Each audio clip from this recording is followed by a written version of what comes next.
அனைவருக்குமே வணக்கம். சற்று முன் கிடைத்திருக்கக்கூடிய ஒரு மிக மிக முக்கியமான செய்தி ஒன்று வெளியாகியுள்ளது. சற்று முன் செந்தில் பாலாஜி தம்பி அசோக்குமார் அதிரடி கைது. இது மாதிரி செய்திகள் வெளியே இருக்கு.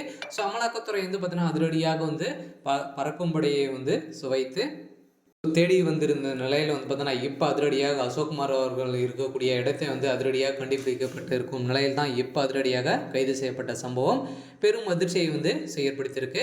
ஏற்கனவே பார்த்தீங்கன்னா உச்சநீதிமன்றம் செந்தில் பாலாஜியுடைய வழக்கில் செந்தில் பாலாஜியுடைய தம்பி எங்கன்ற மாதிரி தான் கேள்வி எழுப்பி வரும் நிலையில் பார்த்தீங்கன்னா இப்போ அசோக்குமார் அவர்கள் சிக்கிய சம்பவம் தான் இப்போ செந்தில் பாலாஜியுடைய வழக்கு ஒரு சூடு பிடிக்கக்கூடிய நிலைக்கு போயிருக்கு. இதை பற்றி இந்த வீடியோவில் நம்ம முழுமையாக பார்க்கலாம். அதுக்கு முன்னாடி நம்ம சேனலுக்கு இப்போ தான் நீங்கள் முதல் முறையாக வந்திருக்கீங்க அப்படின்னா மறக்காமல் நம்மளுடைய சேனலை சப்ஸ்கிரைப் பண்ணி சப்போர்ட் பண்ணுங்கள்.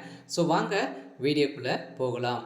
ஏற்கனவே பார்த்தீங்கன்னா செந்தில் பாலாஜி அவர்கள் பார்த்தீங்கன்னா சட்டத்துக்கு விரோதமான பண பரிமாற்ற வழக்கில் சிக்கி இது வரைக்குமே பார்த்தீங்கன்னா புழல் சிறையில் ஒரு 471 நாட்களாகவே இருந்தார் இல்லையா. இதை தொடர்ந்து இப்போ ஜாமீன் அடிப்படையில் நிபந்தனை அடிப்படையில் தான் வந்திருக்காரு.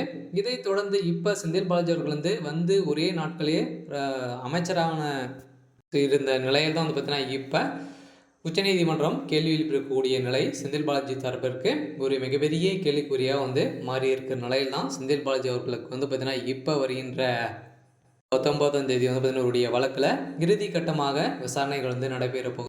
இதை தொடர்ந்து தான் செந்தில் பாலாஜியுடைய வழக்கில் சாட்சிகள் அனைத்துமே கலைக்கப்படுவார் அப்படின்ற மாதிரி தான் அவருக்கு ஜாமீனே கொடுக்காம இருந்தாங்க இல்லையா.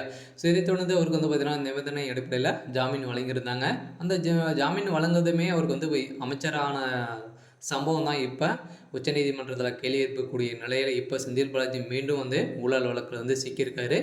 இவருக்கு சம்மந்தப்பட்ட அனைத்து இடங்களிலும் இப்போ பார்த்தீங்கன்னா ரைடுகள் நடந்துட்டு வரும் நிலையில் அண்ணாமலை அவர்களும் பார்த்தீங்கன்னா இவர் செய்த அனைத்து ஊழல்களும் பட்டியல் வெளியிட்டு இருக்கக்கூடிய நிலையில் இப்போ செந்தில் பாலாஜியுடைய ஒட்டுமொத்த கதையும் தான் முடியக்கூடிய அளவுக்கு இப்போ நடந்திருக்கு.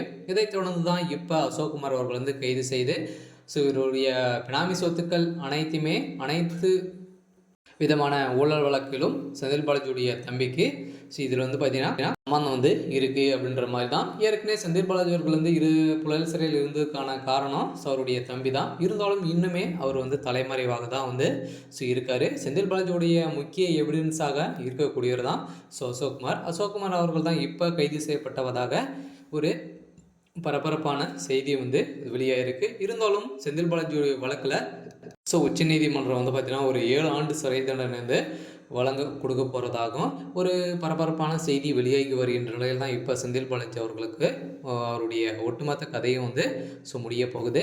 இருந்தாலும் என்ன நடக்க போகுது அப்படின்றத வெயிட் பண்ணி பார்க்கலாம். இது மாதிரி செய்திகளை தெரிஞ்சுக்கணும் அப்படின்னா மறக்காமல் நம்மளுடைய சேனலை சப்ஸ்கிரைப் பண்ணிக்கோங்க. தேங்க்யூ.